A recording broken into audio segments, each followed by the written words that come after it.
রেজিনগরের জাতীয় সড়কে ভয়াবহ পথ দুর্ঘটনায় আহত দুজন এবং মৃত একজন। টোটো ও পিকআপ ভ্যানের সংঘর্ষে রীতিমতো চাঞ্চল্যকর পরিস্থিতি রেজিনগরে। ঘাতক গাড়িটিকে আটক করেছে পুলিশ।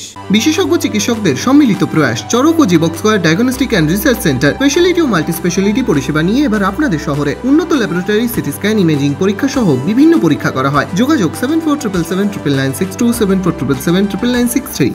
রেজিনগরে জাতীয় সড়কে লরির ধাক্কায় প্রাণ গেল এক ব্যক্তির। এই দুর্ঘটনায় আহত হয়েছে আরও দুজন। জানা গেছে, রেজিনগরের রামপাড়া এলাকার বাসিন্দা উত্তম রাজুয়া অসুস্থ ছিলেন। বুধবার সকালে পরিবারের লোকজন তাকে বেলডাঙ্গায় চিকিৎসার জন্য টোটোয় করে নিয়ে যাচ্ছিলেন। পথে লোকনাথপুর এলাকায় জাতীয় সড়কে পেছন থেকে টোটোয় ধাক্কা মারে একটি পিকআপ ভ্যান। টোটো থেকে ছিটকে পড়েন যাত্রীরা। দুমড়ে মুচড়ে যায় টোটো। গুরুতর আহত অবস্থায় তিনজনকে উদ্ধার করে বেলডাঙ্গা গ্রামীণ হাসপাতালে নিয়ে যাওয়া হলে উত্তম রাজুয়াকে মৃত বলে ঘোষণা করেন চিকিৎসকেরা। আসতে একটা মাছের গাড়ি আসছিল, টুকটুকিটাকে ধাক্কা মারে টুকটুকির ড্রাইভার মারা গিয়েছে। আর দুজন আহত হয়েছে, দুজন প্যাসেঞ্জার ছিল, তারা আহত হয়েছে, তাদের হসপিটাল পাঠানো হয়েছে। হ্যাঁ, সঙ্গে সঙ্গে মারা গেছে। সঙ্গে সঙ্গে টুকটুকি ড্রাইভার মারা গেছে। ডাক্তার দেখাতে নিয়ে আছে। তা ওরা তিনজনেই ছিল টোটো গাড়িতে, ওদের নিজস্ব পার্সোনাল বাড়ি থেকে গাড়ি নিয়ে যাচ্ছিল।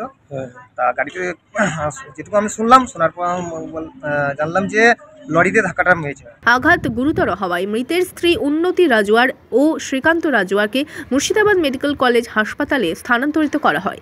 ঘাতক গাড়িটিকে আটক করেছে পুলিশ।